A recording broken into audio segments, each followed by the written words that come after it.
আজ থেকে প্রায় ১৪০০ বছর আগের কথা।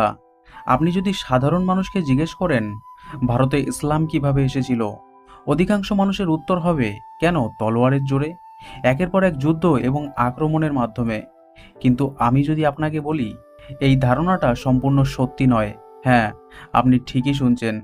ভারতবর্ষের বুকে ইসলামের প্রথম আগমন কোনো যুদ্ধের মাধ্যমে হয়নি, কোনো রাজাকে আক্রমণ করেও হয়নি, বরং ইসলাম এসেছিল অত্যন্ত শান্তিপূর্ণভাবে।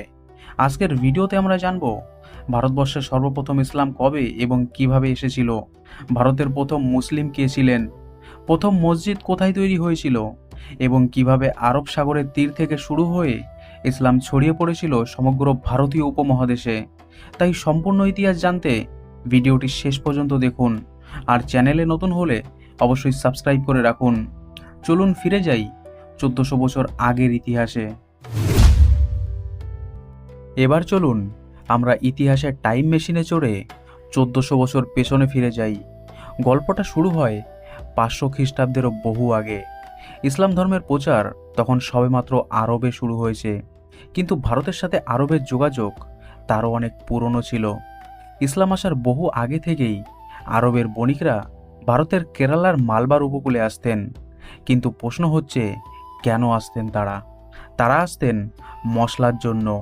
ভারতের গোলমরিচ, দারুচিনি এবং এলাচের চাহিদা ছিল সারা বিশ্বে। মোহাম্মদ ইবনে আবদুল্লাহ, যিনি মুসলমানদের কাছে হজরত মোহাম্মদ সাল্লাল্লাহ ওয়ালাহি ওয়াউ সাল্লাম নামে পরিচিত, তিনি যখন আরব উপদ্বীপে ইসলাম প্রচার শুরু করেন, তখন আরবের মানুষরা আস্তে আস্তে ইসলাম গ্রহণ করেন। তখন এই আরব ব্যবসায়ীরাও ধীরে ধীরে ইসলাম গ্রহণ করলেন, এবং তারা যখন আবার কেরালায় ব্যবসা করতে এলেন, তখন তাদের সাথে এলো তাদের নতুন ধর্ম এবং সেই ধর্মের আদর্শ। কেরালা তথা দক্ষিণ ভারতের হিন্দু রাজারা, যাদের জামোরিন বলা হতো, এই আরব ব্যবসায়ীদের অত্যন্ত সম্মান করতেন, কারণ তাদের মাধ্যমে রাজাদের অনেক অর্থনৈতিক লাভ হতো। রাজারা দেখলেন এই নতুন মুসলিম ব্যবসায়ীরা ওজনে ফাঁকি দেয় না, প্রতিশ্রুতি রক্ষা করেন এবং অত্যন্ত বিশ্বস্ত। রাজারা বুঝতে পারলেন এই মুসলিম বণিকদের যদি তাদের রাজ্যে স্থায়ীভাবে বসবাস করার সুযোগ দেওয়া হয়, তবে রাজ্যের ব্যবসা বাণিজ্য আরও উন্নত হবে। রাজারা বণিকদের শুধু ব্যবসা করতেই দেয়নি, বরং তাদের নিজেদের ধর্ম পালন করার এবং মসজিদ তৈরি করারও অনুমতি দিয়েছিলেন। দক্ষিণ ভারতের মানুষ এই আরবের মুসলমানদের সততা দেখে অনেকে নিজে থেকে ইসলাম গ্রহণ করতে শুরু করেন। দক্ষিণ ভারতের এই মুসলমানদের আজও আমরা মাপিলা মুসলিম নামে চিনি। ঠিক এই সময়ে অর্থাৎ ৬২৯ খ্রিস্টাব্দে কেরালার কোড্ডুঙ্গলারে তৈরি হয় ভারতের প্রথম মসজিদ, চেরামান জুমা মসজিদ। আর হ্যাঁ, তখনও কিন্তু ইসলামের ৪ খলিফার যুগও শুরু হয়নি, অর্থাৎ তখনও নবী মোহাম্মদ সাহেব জীবিত ছিলেন। ভেবে দেখুন, কোনো যুদ্ধ নয়, কোনো রক্তপাত নয়, কেরালায় ইসলাম এসেছিল সম্পূর্ণ পারস্পরিক শ্রদ্ধা, সততা এবং ব্যবসার হাত ধরে। কিন্তু ৭১২ খ্রিস্টাব্দে ঘটে ইতিহাসের সেই কালো অধ্যায়। এর পরের অংশে আমরা জানব দক্ষিণ ভারতে যখন শান্তির মাধ্যমে ইসলাম ছড়াচ্ছিল, ঠিক তখনই মোহাম্মদ বিন কাসিম কেন ভারতের উপরে আক্রমণ করেছিলেন। এবার আমাদের যেতে হবে ৭১২ খ্রিস্টাব্দে ভারতের উত্তর পশ্চিম সীমান্তে, অর্থাৎ সিন্ধু প্রদেশে, যা এখন পাকিস্তানে। এখানেই ঘটে ইতিহাসের বড় ইসলামিক সামরিক সংঘাত। আর এই গল্পের মূল চরিত্র ছিল মাত্র ১৭ বছর বয়সী এক তরুণ জেনারেল, যার নাম ছিল মোহাম্মদ বিন কাসিম। কিন্তু প্রশ্ন হলো, আরবের খলিফারা কেন হঠাৎ সিন্ধুর উপরে আক্রমণ করতে গেলেন? এর পেছনে কি শুধুই রাজ্য জয়ের লোভ ছিল, নাকি এর পেছনে লুকিয়েছিল এক মারাত্মক প্রতিশোধের গল্প? ইতিহাস ঘাটলে দেখা যায় এর পিছনে মূলত ৩টি বড় কারণ ছিল। চলুন এখন ছোট্ট করে দেখে নিই আরবের খলিফা বলতে কাদের বোঝানো হয়। খলিফা এটি একটি আরবি শব্দ, যার অর্থ হলো উত্তরসূরি বা প্রতিনিধি। ইসলামী পরিভাষায় খলিফা ছিলেন মহানবী মোহাম্মদের রাজনৈতিক এবং প্রশাসনিক উত্তরসূরি। এক কথায় বলতে ইসলামের প্রাথমিক যুগে মুসলিম সাম্রাজ্যের সর্বোচ্চ শাসকদের বোঝানো হয়। ৩টি কারণের মধ্যে প্রথম কারণটি হলো রাজনৈতিক। আরবের উমাইয়া খেলাফতের শত্রু, অর্থাৎ যারা খলিফাদের বিরুদ্ধে বিদ্রোহ করত, তারা পালিয়ে গিয়ে সিন্ধু রাজা দাহিরের দরবারে আশ্রয় পেত। রাজা দাহির তাদের শুধু আশ্রয় দিতেন না, বরং খলিফাদের বিরুদ্ধে যাওয়ার জন্য তাদের সাহায্য করতেন। এটা আরবের বাগদাদ শাসকরা, বাগদাদ মানে খলিফাদের রাজধানী, তারা একদমই পছন্দ করতেন না। দ্বিতীয় কারণটি ছিল অর্থনৈতিক এবং আন্তর্জাতিক বাণিজ্য। তখনকার দিনে আরব বণিকরা সিংহল, অর্থাৎ বর্তমানে যেটা শ্রীলঙ্কা, এদের সাথে প্রচুর ব্যবসা করত এবং সেই বাণিজ্যের পথটি ছিল সিন্ধু উপকূল ঘেঁষে। এবার আসি সেই মূল ঘটনায় যা এই যুদ্ধের আগুন লাগিয়ে দিয়েছিল।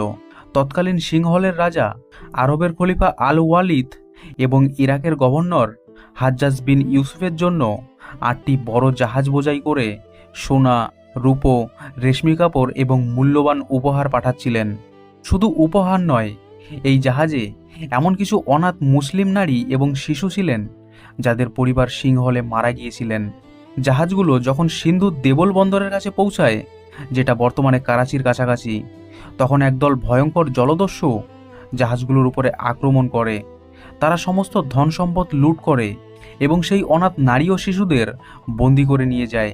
এবং এই বন্দিদশা থেকে এক আরবীয় নারী কোনো মতে ইরাকের গভর্নর হাজ্জাজ বিন ইউসুফের উদ্দেশ্যে একটি চিঠি পাঠাতে সক্ষম হন।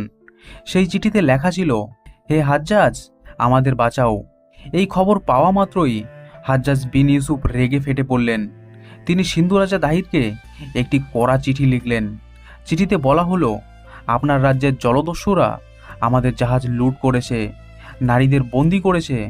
অবিলম্বে আমাদের বন্দীদের মুক্তি দিন, লুট হওয়া মালপত্র ফেরত দিন এবং জলদস্যুদের কঠোর শাস্তি দিন। কিন্তু রাজা দাহির অত্যন্ত অহংকার নিয়ে উত্তর দিলেন, জলদস্যুরা আমার নিয়ন্ত্রণে নেই, তারা আমার প্রজা নয়। এই বিষয়ে আমি আপনাকে কোনো সাহায্য করতে পারবো না। রাজা দাহিরের এই উত্তর ছিল জ্বলন্ত আগুনে ঘি ঢালার মতো।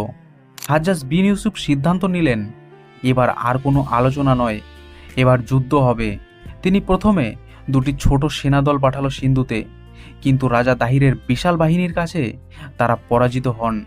পরপর 2টো পরাজয়ের পর হাজ্জাজ বিন ইউসুফ বুঝলেন, সিন্ধু জয় করা সাধারণ কোনো সেনাপতির কাজ নয়, এর জন্য প্রয়োজন এক ক্ষুরধার মস্তিষ্ক। তিনি বেছে নিলেন তার নিজের ভাইপো এবং জামাই, মাত্র 17 বছর বয়সের এক যুবক মোহাম্মদ বিন কাসিমকে। কাসিম বয়সে তরুণ হলেও তিনি ছিলেন রণকৌশলে অত্যন্ত পারদর্শী। 711 খ্রিস্টাব্দের শেষের দিকে মাত্র 6000 বাছাই করা সিরীয় অশ্বারোহী সৈন্য, উটের বাহিনী এবং মানজানিক অর্থাৎ ক্যাটাপল্ট নামের বিশাল পাথরছোড়া যন্ত্র নিয়ে সিন্ধুর উদ্দেশ্যে রওনা হন। ম্যাকরনের মরুভূমি পার হয়ে 712 খ্রিস্টাব্দে তারা পৌঁছালো দেবল বন্দরের কাছে। শুরু হয় দেবল দুর্গের বিখ্যাত অবরোধ। দেবল দুর্গের মাঝখানে একটি বিশাল হিন্দু মন্দির ছিল, যার চূড়ায় ছিল একটি লাল রঙের বিশাল পতাকা।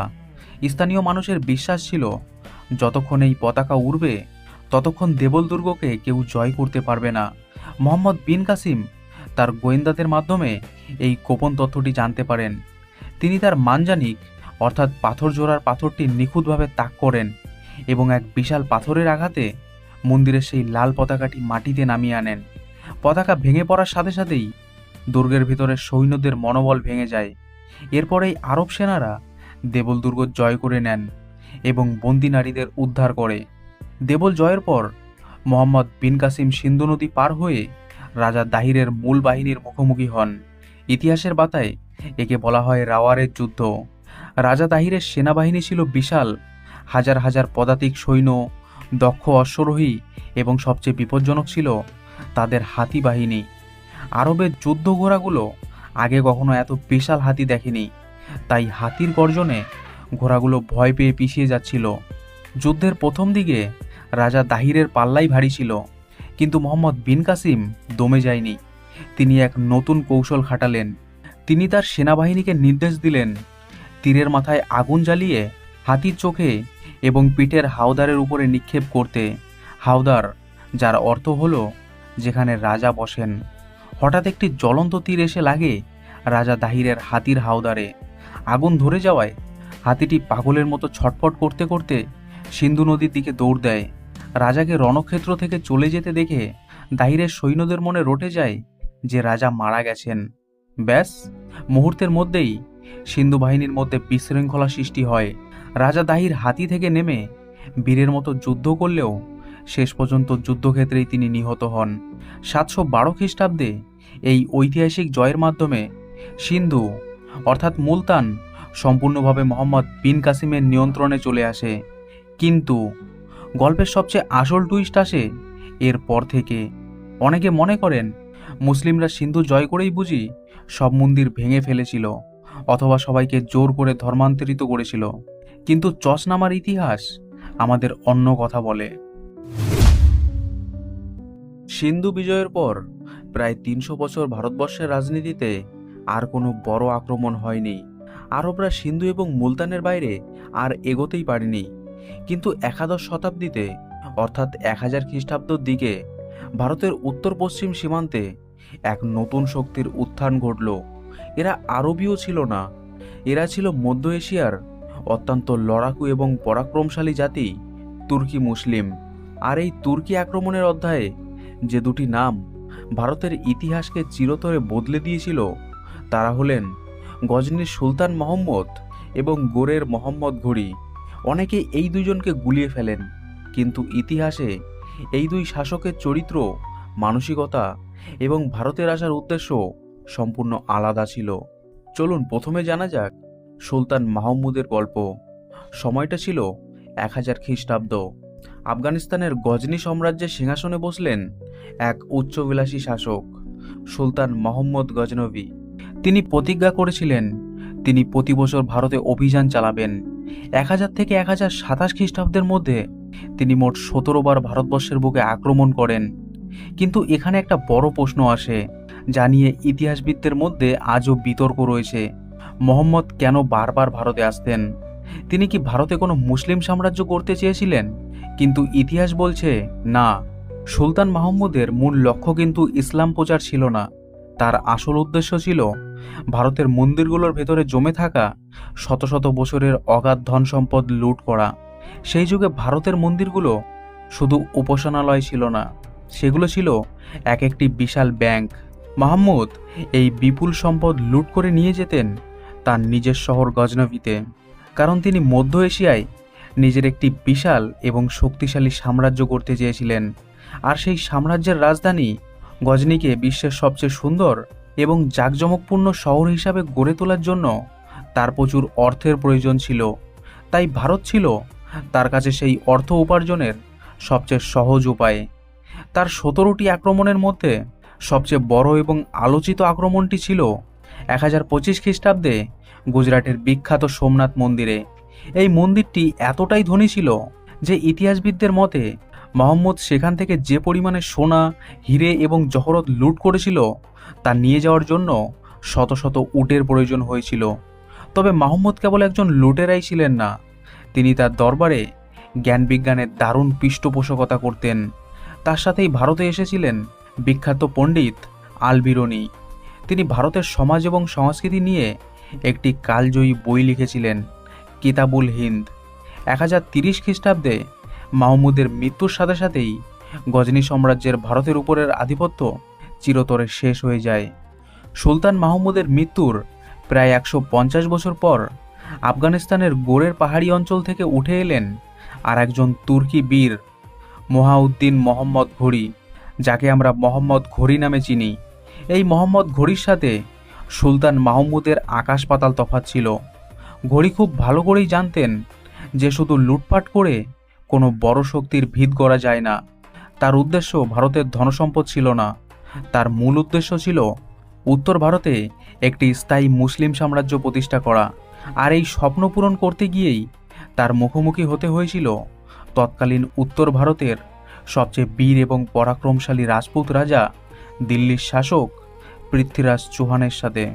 1191 খ্রিস্টাব্দে আজকের হরিয়ানার কাছে তরাইন নামক এক বিশাল প্রান্তরে দুই বাহিনীর মুখোমুখি হলো। ইতিহাসে এটি তরাইনের প্রথম যুদ্ধ নামে পরিচিত। একদিকে পৃথ্বীরাজ চৌহানের নেতৃত্বে সম্মিলিত রাজপুত বাহিনী, যাদের ছিল বিশাল হাতির বহর আর অসীম শারীরিক শক্তি। অন্যদিকে মোহাম্মদ ঘুরির তুর্কি অশ্বারোহী বাহিনী। এই যুদ্ধে রাজপুতদের বীরত্বের সামনে ঘুরির বাহিনী টিকতে পারল না। পৃথ্বীরাজ চৌহান ঘুরিকে পরাজিত করলেন। ঘুরি নিজে মারাত্মক আহত হলেন এবং কোনো মতে প্রাণ বাঁচিয়ে রণক্ষেত্র থেকে পালিয়ে গেলেন। রাজপুতদের ঐতিহ্য ছিল পালানোর পর শত্রুকে পেছন থেকে আঘাত না করা, তাই পৃথ্বীরাজ ঘড়িকে তাড়া করলেন না। আর এটাই ছিল রাজপুতদের সবচেয়ে বড় কৌশলগত ভুল। গোরের দুর্গে ফিরে গিয়ে মোহাম্মদ ঘড়ি কিন্তু দমে যায়নি। পরাজয়ের অপমান তাকে দিনরাত তাড়িয়ে বেড়াতো।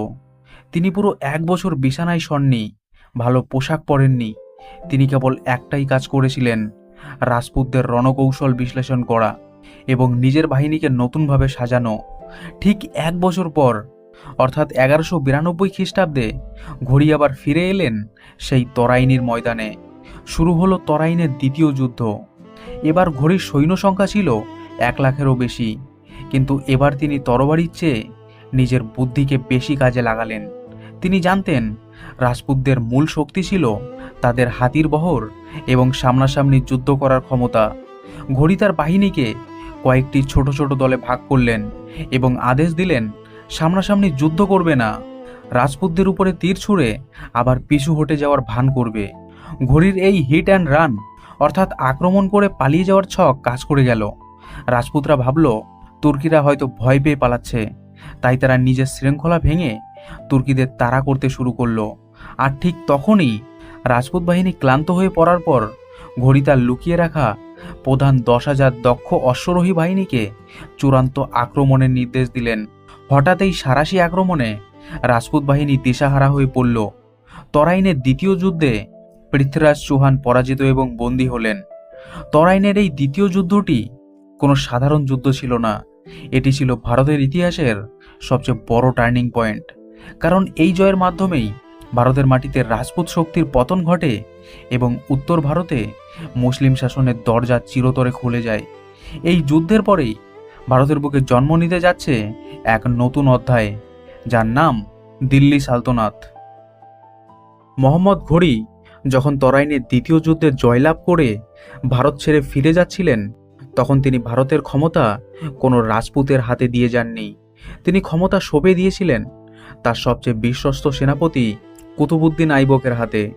1206 খ্রিস্টাব্দে ঘড়ির মৃত্যুর পর কুতুবউদ্দিন আইবক নিজেকে দিল্লির স্বাধীন সুলতান হিসাবে ঘোষণা করেন। আর এভাবেই ভারতবর্ষের বুকে সূচনা হয় এক নতুন অধ্যায়, যাকে আমরা বলি দিল্লি সালতানাত। দাসবংশ থেকে শুরু করে খলজি, তুগলক, সৈয়দ এবং সবশেষে লোদি বংশ, এই 5টি তুর্কি এবং আফগান রাজবংশ দীর্ঘ 320 বছর ধরে দিল্লির সিংহাসন শাসন করেছিলেন। কিন্তু আলাউদ্দিন খলজির আমলে এই সালতানাত শুধু উত্তর ভারতেই সীমাবদ্ধ থাকেনি, দক্ষিণ ভারতের মাদুরাই পর্যন্ত ছড়িয়ে পড়েছিল। কিন্তু দিল্লির এই ক্ষমতা লোভ এবং সালতানাতদের বিস্তার যখন তুঙ্গে, ঠিক তখনই দিল্লির চোখ এড়িয়ে পূর্ব ভারতের এক সবুজ শ্যামল ভূখণ্ডে ইসলামের এক নতুন ইতিহাস লেখা হচ্ছিল। আর সেই ভূখণ্ড ছিল আমাদের প্রিয় বাংলা। দিল্লি থেকে বাংলার দূরত্ব ছিল অনেক, তাই দিল্লির সুলতানদের কাছে বাংলাকে জয় করা ছিল অত্যন্ত কঠিন। কিন্তু 1204 খ্রিস্টাব্দে এমন একটা ঘটনা ঘটল যা বাংলার ইতিহাসকে চিরতরে বদলে দিয়েছিল। কি ঘটেছিল বাংলার সাথে? কিভাবে বাংলার কোটি কোটি সাধারণ মানুষ, যারা হাজার বছর ধরে সনাতন এবং বৌদ্ধ ধর্মে বিশ্বাসী ছিলেন, কেন তারা ইসলাম গ্রহণ করলেন? এই বিষয়ে ভিডিও চাইলে অবশ্যই কমেন্ট করে জানান। তবে আজ এই পর্যন্তই, দেখা হচ্ছে পরবর্তী ভিডিওতে। ততক্ষণ ভালো থাকুন, সুস্থ থাকুন। ধন্যবাদ।